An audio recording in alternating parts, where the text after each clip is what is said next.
আজকে বাংলাদেশের ত্রয়োদশ জাতীয় সংসদ নির্বাচনের পরে নির্বাচিত সংসদ সদস্যদের মাধ্যমে জাতীয় সংসদ তার কার্যক্রম শুরু করেছে।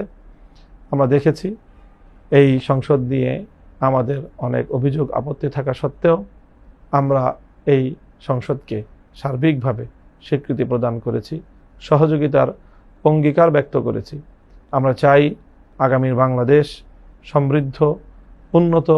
এবং সুন্দর একটি বাংলাদেশ গড়ে উঠুক, এবং সেখানে অবশ্যই আমরা চাইব যে জুলাই বিপ্লবকে সর্বোচ্চ গুরুত্ব যেন প্রদান করা হয় রাষ্ট্রীয় পর্যায় থেকে, এবং জুলাই সনদ বাস্তবায়ন তথা গণভোটের রায় কার্যকর করার ক্ষেত্রে সরকার কোনো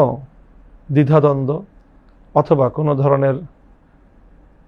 সন্দেহ সংশয়ের মধ্যে যেন জাতিকে নিপতিত না করে, সে বিষয়ে আমাদের সরকারের প্রতি বিশেষ অনুরোধ এবং আহ্বান থাকবে।